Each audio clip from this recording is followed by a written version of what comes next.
Well, good evening, my fellow SaberSim users, or even those curious about SaberSim.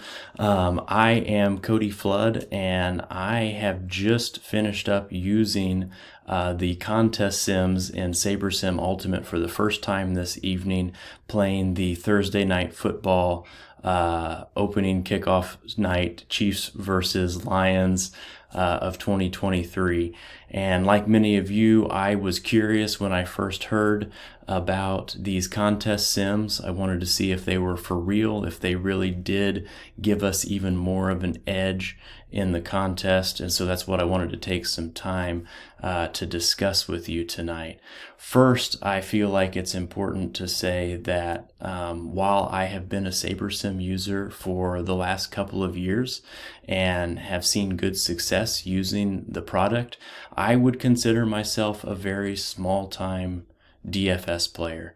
In fact, I've never put in any of my own money into my DraftKings account beyond what some gift cards that I've received actually, and I've just been able to use those small deposits and even winning money in free contests on my own to kind of build up a bankroll. And then once I started using SaberSim a couple of years ago, I had more consistent success and was able to maintain that and continue playing, albeit at a very small level. I did have some decent wins in there that kept me playing. But then when I heard about these contest sims, I was excited to try that and take advantage of it. But like many of you, I was kind of thinking, boy, $297 a month, is it really worth it for that ultimate plan price? Is it going to make enough of a difference to justify that, especially for smaller time players like me? So that's what we're going to be looking at tonight. We'll walk through kind of my thought process and how I went about using these sims and any thoughts that I have, and then we'll see how it panned out and if it was actually worth it.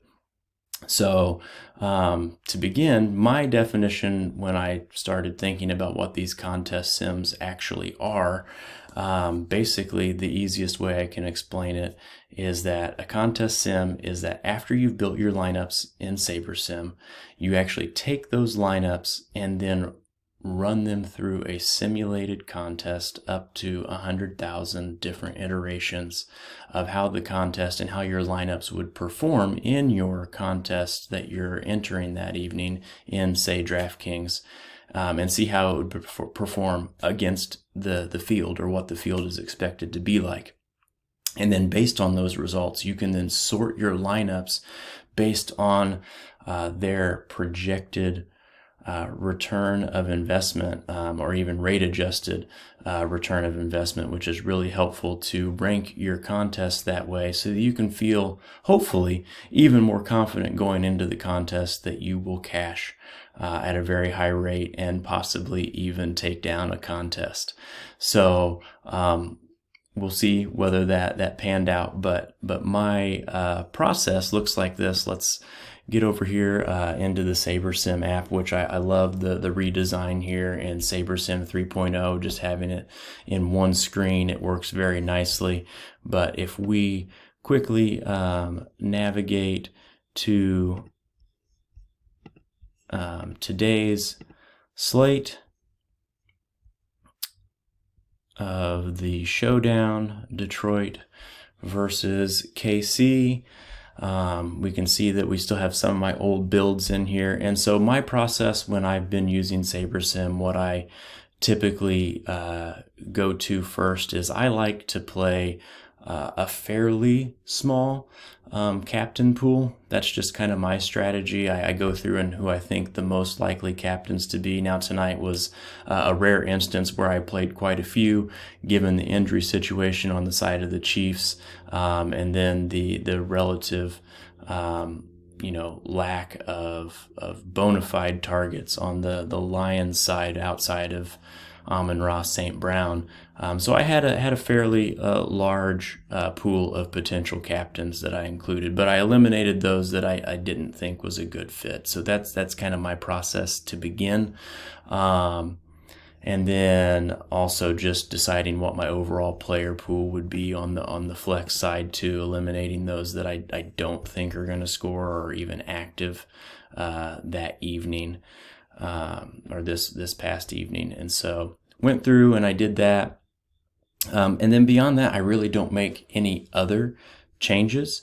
At that point, I do typically in the past have set some rules for myself, which you can see that there's a lot here, and I know not everybody advocates for that, but these rules are fairly straightforward. I just like to make sure that even prior going into the build that I'm getting the type of stacks that I want to see.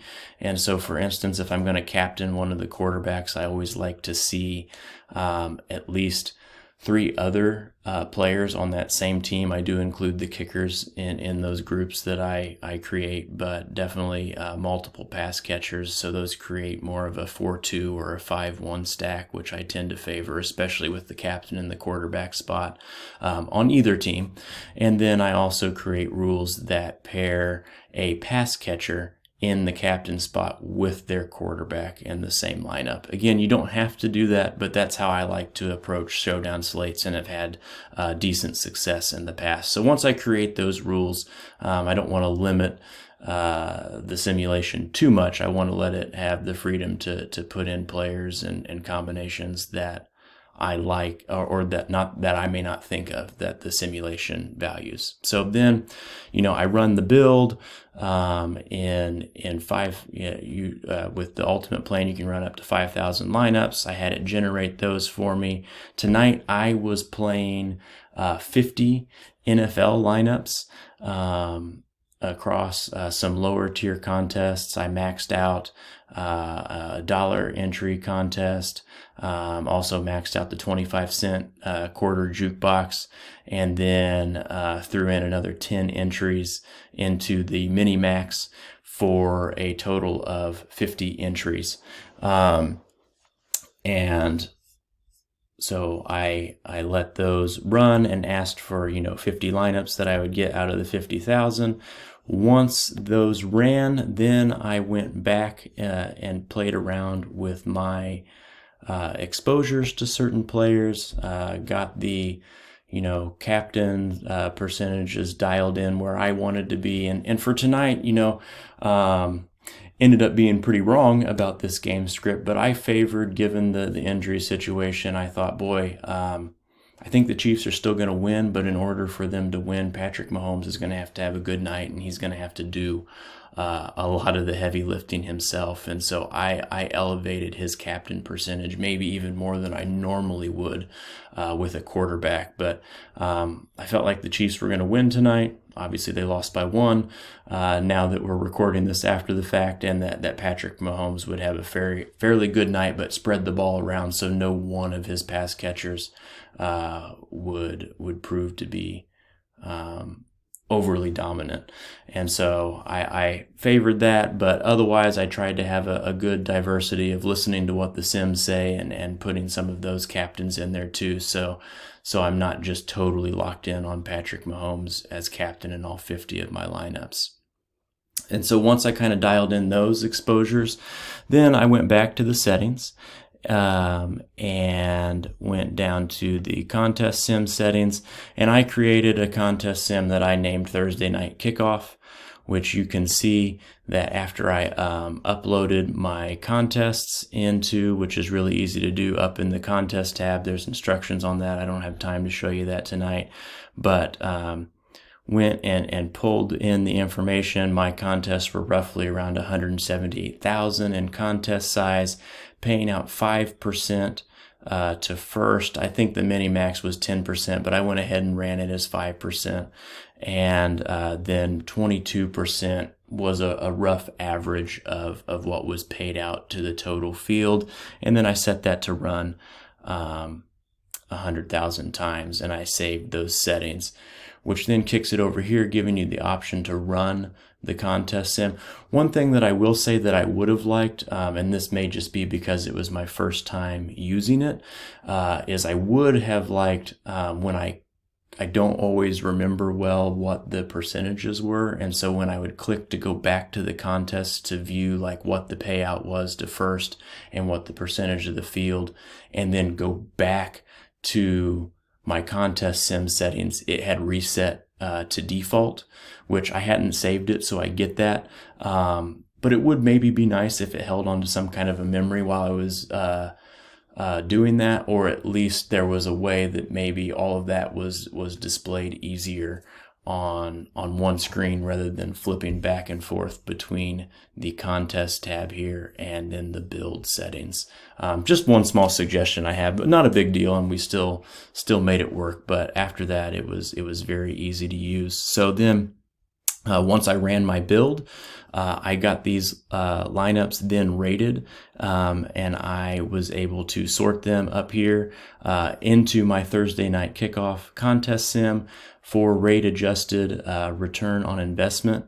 And basically, because I didn't have a lot of time tonight, I had other things going on. I had a meeting tonight to attend, and so I didn't get to put much time into thinking about these lineups beyond maybe 45 minutes, and that was actually fairly early in the day, around 3:30 even. So not as close to lock as I would normally like, but that's just the way it worked today, and I wanted to see how these contest sims worked. And so went through, pretty much trusted the top 50 lineups that it gave me, and I plugged those in to the contests and let it sit. I watched some of the injury news to see if I needed to change anything, but none of that materialized, so I was able to leave those lineups.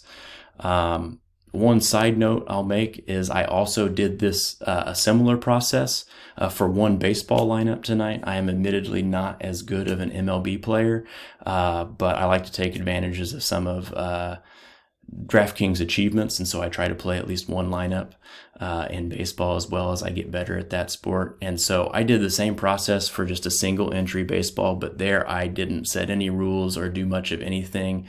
I just trusted SaberSim with that and got a lineup. And so I also entered that in as well, but I did run a contest simulation for that. So let's see how I did tonight as we wrap up this video. And while I would love to say that I took down the contest, that was not the case tonight. The game didn't quite follow my game script, but you can see here that I entered $30 worth, 31 if you count the $1 in baseball that I threw in, and I am currently set to pay out $40. So I am seeing a return on my investment with minimal work.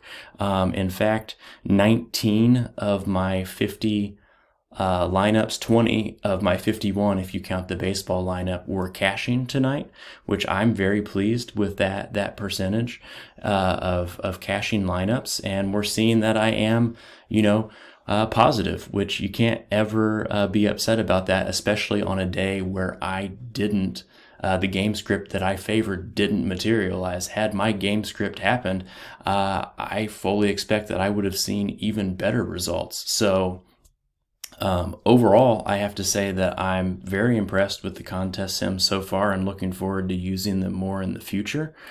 I think next time what I'm learning, if baseball is any indicator, maybe I should take a step back and trust the simulations run at SaberSim a little bit more and just kind of put my own flair on it, which is something I look forward to trying out more this weekend as we head into a weekend full of NFL games. So excited to do that, and hopefully this review was helpful for you guys, and really encourage you to give SaberSim Ultimate a try, especially if you are somebody that is able to invest more discretionary dollars in their DFS habit. But even if you're a small-time player like me, you can see how it could be worth the time and money for sure, because if you continue to follow the good advice at SaberSim and the DFS profit plan, I'm really encouraged about how this season might go for me. So best of luck to you all, and I look forward to seeing some of your wins on social media in the future.